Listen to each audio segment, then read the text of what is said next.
Well, good evening Internet, for such it is, and a glorious summer's evening it is out there, and as such we're going to dip a toe into the murky world of minor chords.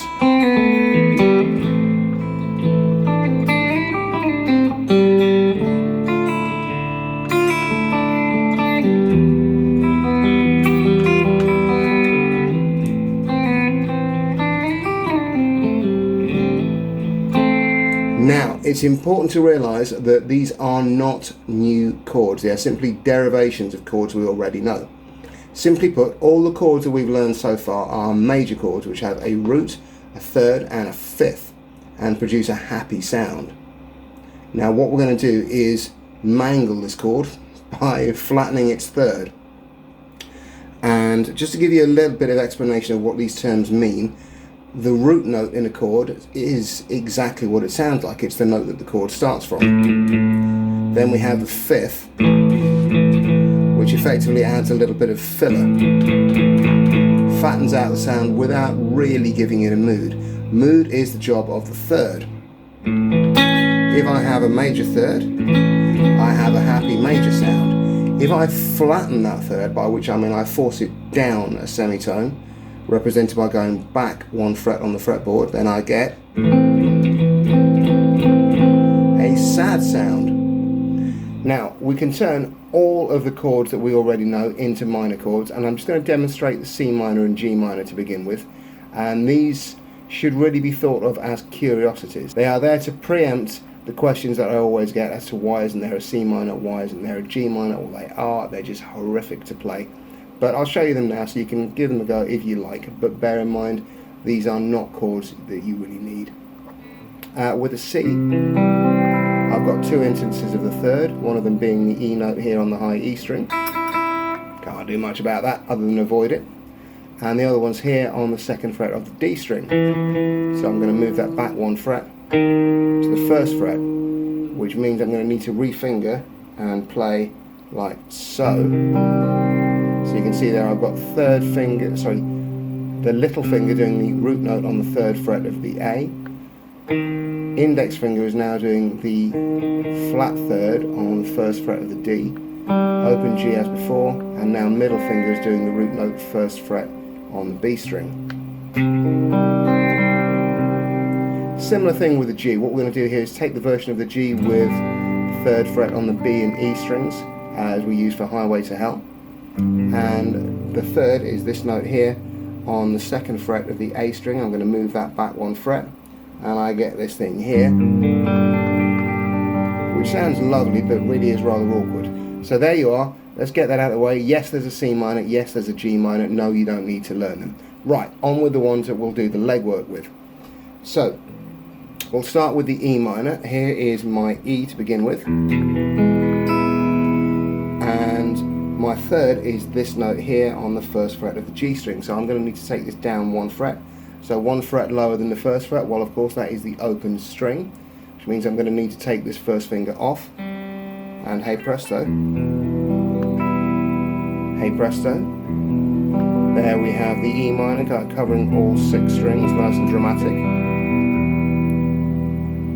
Next one we'll use is the A minor. So here is the A, and now the third is this note here on the B string. So that's going to need to come back by one fret. But I still want the second fret D and G strings behind it. So I've now got a shape that looks a little bit like an E, but is effectively moved along one set of strings. And as before, this is an A minor chord. It goes from the A string. So there we have the A minor. And lastly we're going to do the D minor. So again, start with a D. And my third, my happy note, is this one here on the second fret of the high E string. So I'm going to notch that one back one fret to the first fret, and then bring down my other fingers on the second fret G and third fret B as they were before. And there we have the D minor, the saddest of all chords. Now you might notice with me I actually tend to use my little finger instead of my third finger there. That's a personal quirk, I find more comfortable and I get a clearer sound. You can try it. or you can use your third finger, whatever's most comfortable and whatever helps you to get the notes cleanly. I will not be offended if you choose not to finger things my way. Okay, I will not go through the rhythms that we've done with these chords, because to strum a whole note or a half note or a quarter note crotchet, etc. on an A minor is exactly the same as to strum it on an A. So I would recommend that you spend a little bit of time doing that with all three of these chords. 2, 3, 4, 1, 2, 3, 4, 1, 2, 3, 4. Even with the offbeat technique there. But at this point, I really don't think you need me to demonstrate that for you. You're probably perfectly capable of doing that by yourself. So what we're going to do now is learn a chord sequence that involves all three of these chords and is hugely useful. Yes, we are returning to our old friend, the 12-bar blues, except this time we're going to be in the key of A minor. So what we're going to want is 4 bars of the A minor chord, 2 bars of the D minor, back to 2 of the A minor, and then a bar each of E minor, D minor, A minor, and E minor. And yes, it is the same as the 12 bar in A, but all using minor chords. So what we do first is spend a little bit of time just getting used to those changes, picking through them in the order that you're going to need them, so you can make sure that your fingers get used to these new changes without having the distraction of rhythm. Always better to give yourself the time to solve one part of the problem at a time.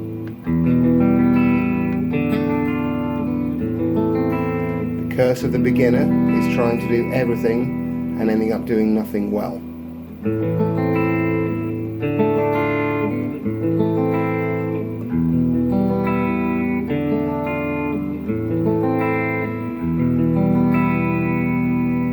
Okay, so once we've got a hold on these chord shapes, let's now try playing through the chord sequence. We'll start by playing free time, without the drums, playing an 8th note rhythm. So that's 1 and 2 and 3 and 4 and, also known as a quaver if you're from proper musical community. So that's going to sound like this. 1, 2, 3, 4. 1, 2, 3, 4.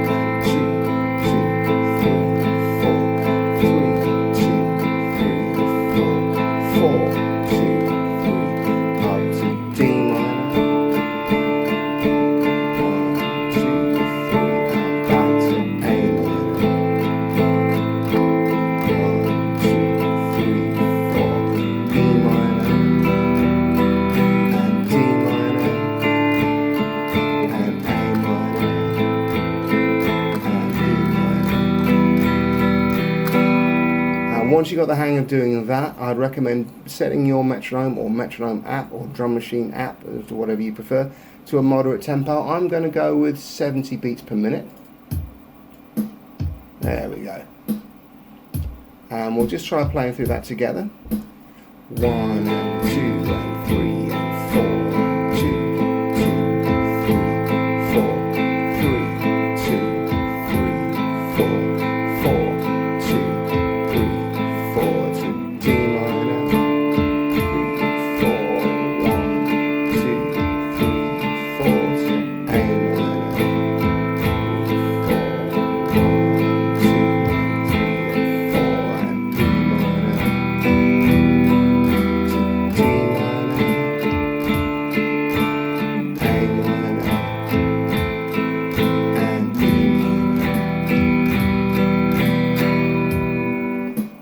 once you've got the hang of it, you can gradually ramp up the speed in little increments of 2 or 3 BPM, I'd recommend. And then we'll finish up by playing the song along with the track from 0 Point Guitar. So here we go.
So there we go. Hope you've enjoyed that.